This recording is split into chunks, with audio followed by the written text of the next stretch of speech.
I know you guys like when I do these weekly fragrance rotation videos. A lot of the ideas are suggested by you, whether it be beast mode fragrances, mass appealing fragrances. I've done quite a few of these by now, and you guys really seem to enjoy that. However, this past week, this one was for me. This one was a week where I wore my favorite fragrances. As far as I know, this idea wasn't suggested by you guys, so this was kind of something off the top of my head. So of course, these are going to be 7 fragrances, one for each day of the week. These are going to be 7 of my current favorites, just kind of as of right now. Some have been kind of my longtime favorites. Some have been more that have recently worked into my favorites, ones that I've been wearing a lot. But of course, there's a few OGs in here that have been my favorites, and that really hasn't changed. So if you like these weekly fragrance rotation videos and you just like my videos in general, make sure you leave a like on the video and get subscribed to the channel so more of these videos show up in your feed. So let's go and jump right into my week. What I wore on day number 1 was Aqua di Gio Profondo. This new fragrance right here, of course, this isn't going to be one of the OG favorites, right? Because it just came out this year, but it has worked into some of my favorites here. I love the scent, especially smelling it outdoors in the heat, and even just smelling it from the bottle right now. It's very fitting to this type of weather and to, just the summer months. It smells so refreshing, a bit kind of musky and vibrant and fresh, while having a bit of a mineral, somewhat earthy type of undertone. Aqua di Gio Profumo has been one of my favorite fragrances for a long time, but Profondo is really coming in and really kind of being a nice refresh for me, because there was a point where I started to get a little bit tired of Profumo, but this one's kind of, getting me back in love with this Aqua di Gio line of scents. It's a fragrance that has definitely worked its way up into kind of one of my favorite spots here recently, and it's what I started my week with. So moving on to day number 2, we have one of my favorite scents that has been this way for a long time and that hasn't changed. This one is Yves Saint Laurent L'Homme. Going back to the very beginning of my channel, L'Homme has been just one of my favorite fragrances, and it still is. I mean, this fragrance is not going anywhere for me. It's staying here for a reason, because it resonates with me and it smells so good with this nice gentleman's classic smell. It's fresh, a bit sweet, and it's just a perfect signature scent. It may seem kind of basic, right? Just the original L'Homme. It's not any of the flankers. It's not Lana Weed L'Homme, which I do love, or, Old Team or anything.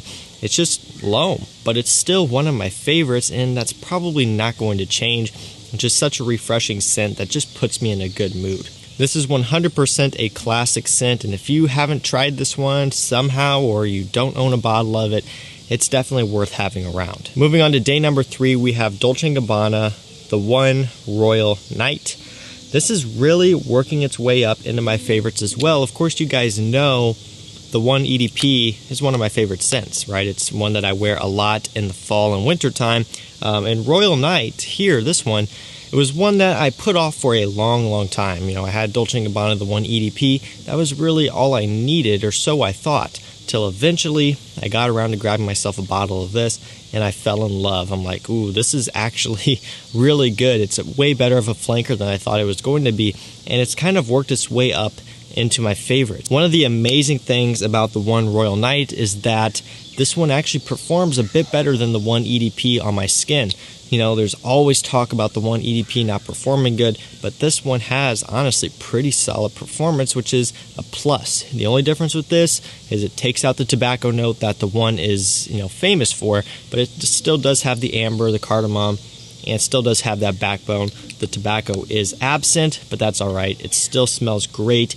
And again, it's one that just kind of slowly worked its way up into my favorites over time. It's kind of a sneaky one, like a couple of these other ones in this list. Moving on to day number 4, we have another one of my favorites that probably won't surprise you, Dior Homme Cologne. So, this is just a beautiful citrus summer fragrance, 100%. It smells so refreshing, so light, so airy, and it's just a great one to have, especially on those hot days. Being that, it is very hot outside, being that I do work from my home, a lot of times I'm usually indoors. So, for example, with day number 3, the One Royal Night, I could wear that during the day because, well, I'm in air conditioning. So that's kind of one of those things where, even though it's not a summer fragrance, I could still get away with it in the summer if I'm not going outside. But on day number 4, this was the day where I was going outside, and I wanted, again, obviously to stick with the theme of this video, wearing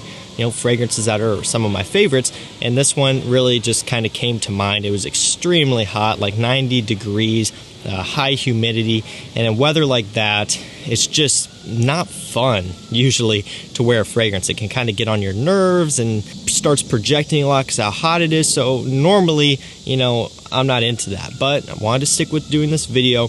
And this is the type of fragrance that I would reach for on days like that. There's, only a couple of them out there, like not even 5 probably that I can think of that I would wear on days when it's that hot. But of course, Dior Cologne is one of those that I would. It's a great one that will kind of cool you off and refresh you a little bit, and it works great in the super high heat.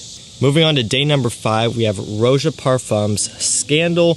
On this day, I ended up going with the Parfum Cologne, although I do also own the Parfum version, just the Parfum Extrait concentration.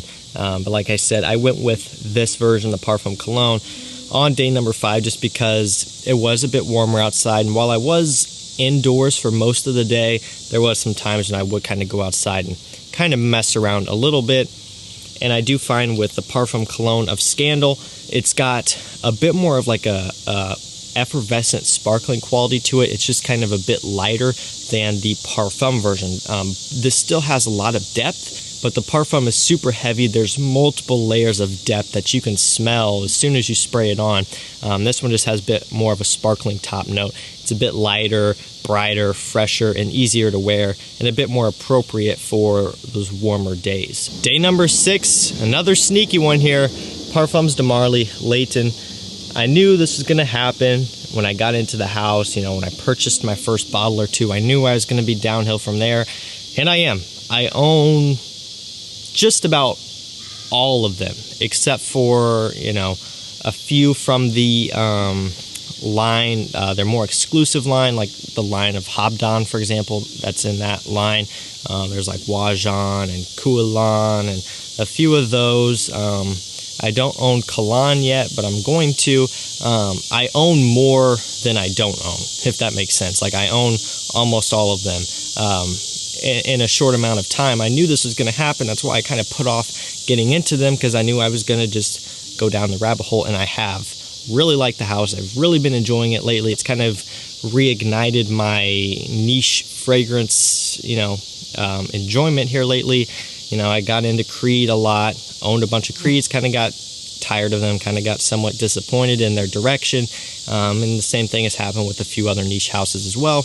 Really been enjoying Parfums de Marly. I like all of the ones that I've smelled so far, but Layton really has kind of a special place in my heart for a wearable, mass-appealing, niche, entry-level fragrance. It smells great, and again, being that I was indoors and, in air conditioning, I felt like reaching for this one, being one of my favorites. And finally, to end the week on day number 7, we have Versace Pour Homme, another one that hasn't changed, and that probably, honestly, will never change. Such a bright, refreshing citrus fragrance. It's so clean, it's so wearable, and it just smells so good. I'm sure most of you have smelled Versace Pour Homme by now, but if you haven't, don't put it off any longer.